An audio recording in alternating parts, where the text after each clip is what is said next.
Nah, kembali lagi bersama saya Mas Datul Ulumiyah. Pada pertemuan kali ini kita akan membahas mengenai pengenalan sel.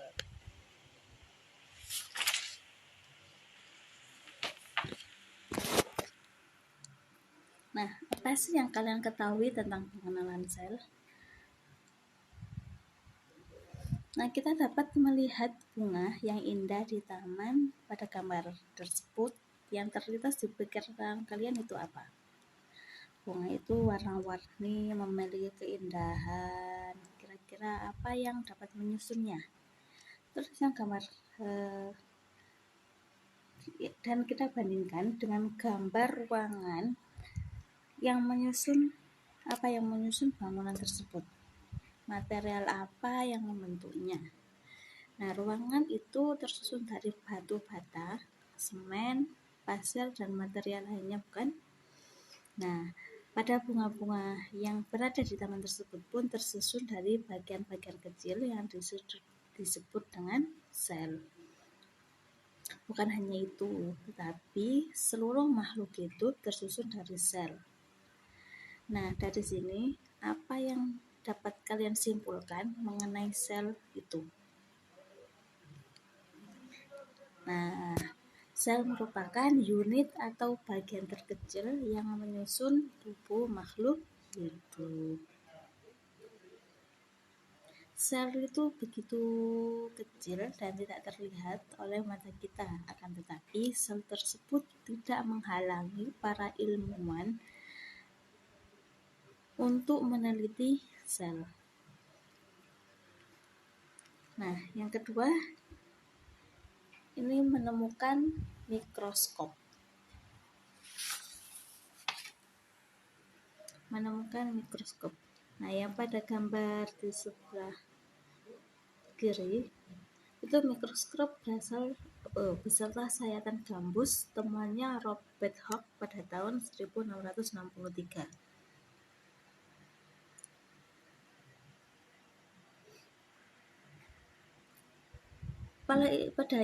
Para ilmuwan yang meneliti tentang sel membutuhkan suatu alat untuk meneliti bagian-bagian sel. Tanpa alat tersebut, para ilmuwan tidak dapat teori tentang sel tidak akan tercipta, dan tentu saja penelitian tentang tubuh makhluk hidup tidak dapat dilakukan. Maka pada tahun 1663, Robert Hooke menemukan mikroskop beserta sayatan gambusnya. Nah, untuk yang gambar di sebelahnya itu mikroskop buatan Anton van Leeuwenhoek pada tahun 1674. Setelah Robert, tepatnya pada tahun 1674, seorang ilmuwan asal Belanda yang bernama Leeuwenhoek ini juga menciptakan sebuah mikroskop untuk mengamati sampel dari air danau, keerokan dari gigi dan gusi, serta air dari tanah hujan.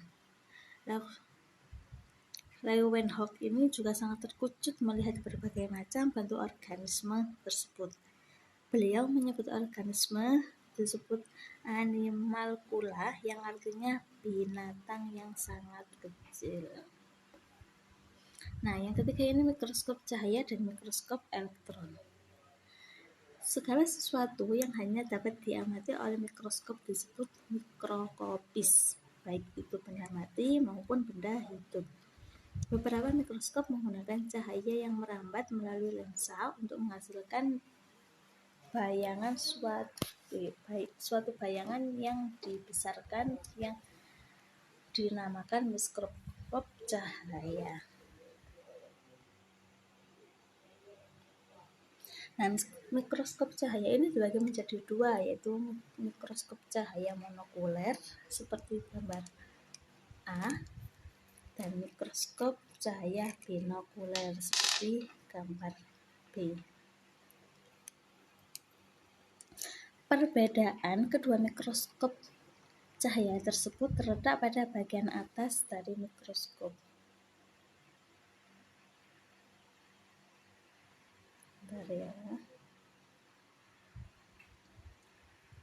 Nah, perbedaan ini hanya terletak pada atas ini.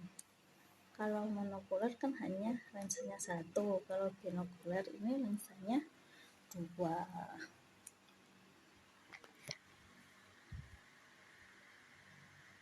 Lensa itu disebut dengan lensa okuler. Terus yang gambar kedua ini mikroskop elektron. Mikroskop elektron ini mikroskop yang menggunakan sinar atau radiasi dari elektron. Nah, maka dari itu disebut dengan mikroskop elektron. Nah, kedua mikroskop tersebut juga memiliki kebesaran kesamaan, yaitu untuk memperbesar suatu objek.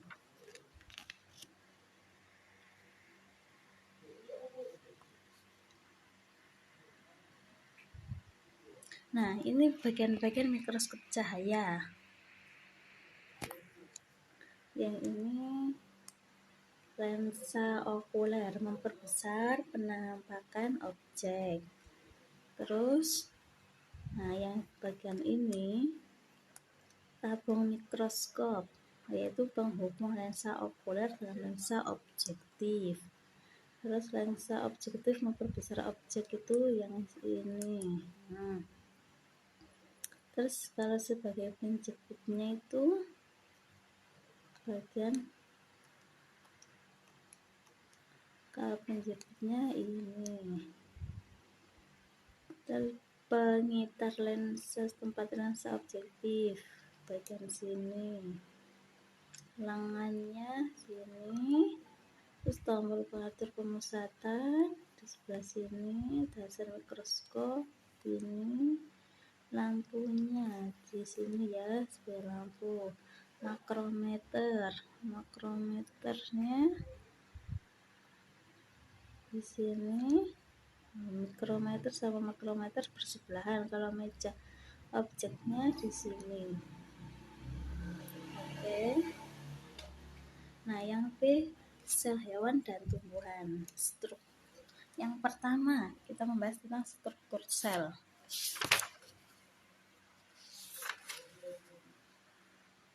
Nah, struktur sel ini ketika kita mengamati sel di bawah mikroskop, kita akan mendapati bagian-bagian dari sel yang terdiri dari bagian macam organ yang berbeda.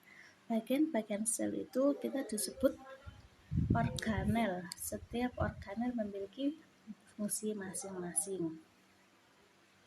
Nah, struktur sel tersendiri dari 3 bagian besar, yaitu ada inti sel, sitoplasma, dan membran sel. Kita bahas selanjutnya.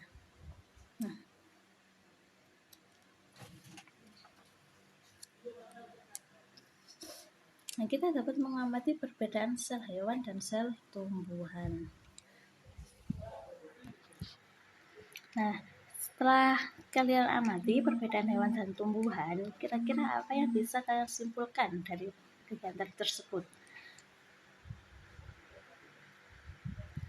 Nah, kalau sel hewan itu dapat bergerak, sementara tumbuhan itu tidak. Oke, pintar.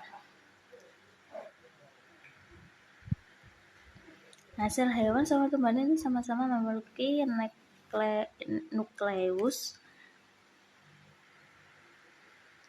Sel tumbuhan memiliki vakuola, sedangkan sel hewan tidak. Sama-sama memiliki sitoplasma. Dan sama-sama memiliki mitokondria. Kloroplas itu hanya dimiliki oleh sel hewan, dinding sel hanya dimiliki sel hewan, dan membran sel ini dimiliki kedua sel. Sel hewan meskipun punya dan sel tumbuhan juga punya. Nah, ini bagian-bagian sel. Yang pertama, sel membran. Sel membran ini dimiliki oleh sel hewan maupun sel tumbuhan yang berfungsi untuk mengontrol keluar masuknya bahan-bahan yang dibutuhkan berupa partikel makanan, air, oksigen, dan sisa-sisa proses metabolisme tubuh. Sel membran ini juga bertindak sebagai pembatas antara sel dengan lingkungan luar. Yang B adalah dinding sel. Dinding sel ini adalah bagian terluar dari sel tumbuhan yang berfungsi untuk melindungi sel tumbuhan Dinding sel bersifat kaku sehingga tidak dapat bergerak bebas seperti hewan.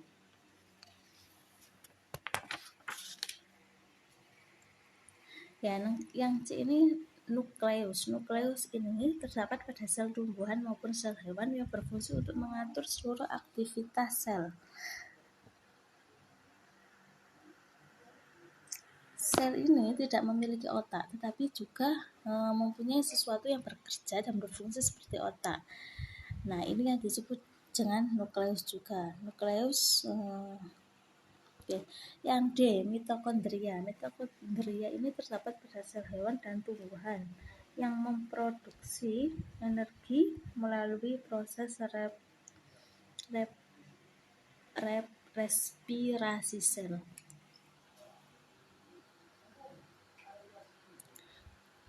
Nah, mitokondria ini seperti layar perusahaan listrik yang menyalurkan energi listrik ke rumah-rumah.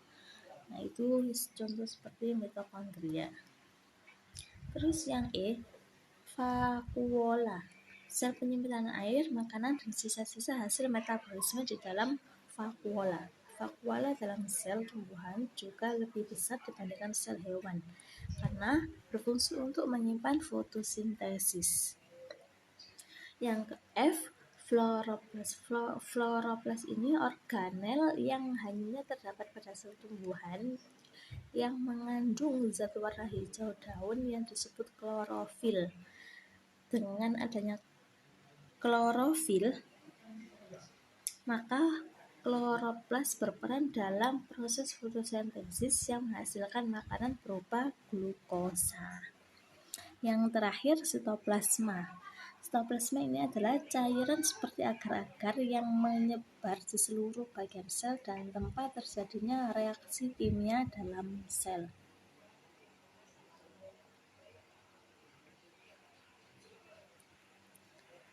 Contoh ibarat ini semangkuk sop. Sitoplasma adalah sebuah kuah dari sayur sup tersebut.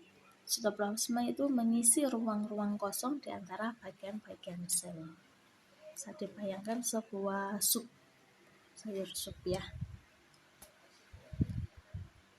Yang C, spesialis sel. Yang pertama yaitu universal dan multiseluler. Uniseluler ini organisme uniseluler selain bakteri adalah organisme dari kerajaan Protista. Bakteri itu yang merupakan organisme bersel satu yang terdapat di mana-mana.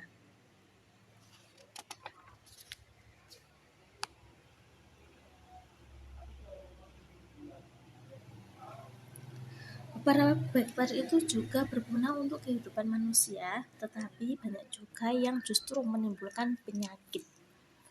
Protista ini biasanya dapat ditemukan di beberapa sampel air sungai. Ya, tapi beberapa sampel air sungai bakteri ini banyak ada kekurangan dan ada kelebihannya masing-masing. Yang kedua yaitu multiseluler dan spesialis. Dalam organisme multiseluler, sel-sel tampak terlihat berbeda dari satu dengan yang lainnya.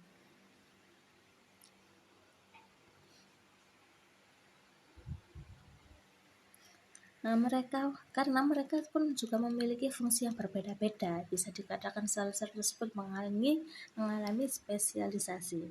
Nah, pada saat multiseluler dan spesialisasi ini, seluruh sel di dalam organisme multiseluler memiliki peran kunci yang berbeda-beda. Ada yang berfungsi untuk mengambil oksigen, ada yang berfungsi untuk mengantarkan informasi, dan lain sebagainya.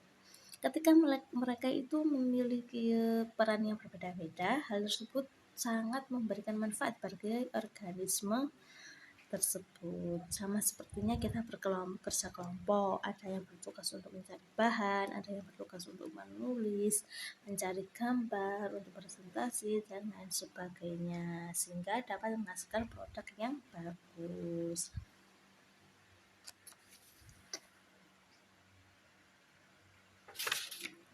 Nah, untuk yang kedua ini spesialis pada sel tumbuhan. Yang pertama, sel akar rambut. Ini proses fotosintesisnya membutuhkan air yang didapat dari akar tumbuhan. Spesialis sel akar tumbuhan pada tumbuhan memudahkan untuk meningkatkan penyerapan air. Ya. Terus yang kedua, stomata yang berfungsi untuk mengambil gas karbon dioksida dan melepaskan oksigen. Sel penjaga yang berada di sekitar stomata berfungsi untuk membuka dan menutup stomata. Nah, ini ada dua, yang ini stomata terbuka dan yang ini stomata tertutup. Nah, yang ketiga spesialis pada sel hewan. Sel darah merah, yaitu sel darah merah dewasa berbentuk pipih dikarenakan mereka kehilangan nukleus untuk menjalankan fungsinya dalam mengikat oksigen. Yang kedua, sel saraf. Bentuk sel saraf yang panjang berasal dari perpanjangan sitoplasma dengan tujuan menyampaikan informasi dari indera ke otak dan dari otak ke otot atau kelenjar. Nah, ini gambar bentuk sel saraf yang memiliki perpanjangan sitoplasma. Sel saraf yang memiliki perpanjangan sitoplasma.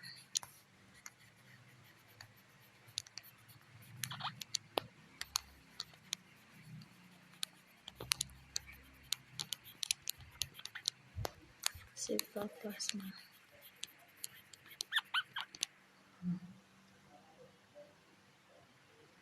Oke, kita hapus ya sekarang. Terus yang C, sel otot. Sel otot ini memiliki banyak nukleus dan mitokondria untuk menunjang fungsinya sebagai alat gerak. Nukleus memiliki banyak nukleus dan mitokondria.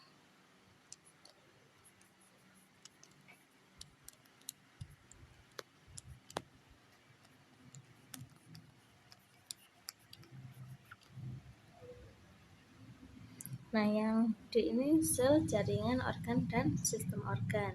Sel-sel yang memiliki karakter dan fungsi sejenis saling bekerja sama membentuk jaringan, dan jaringan bekerja sama jaringan lain akan membentuk organ.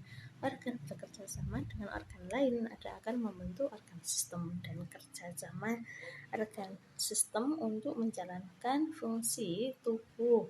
Inilah yang menghasilkan istilah organisme. Yang terakhir, contoh sistem organ di dalam tubuh.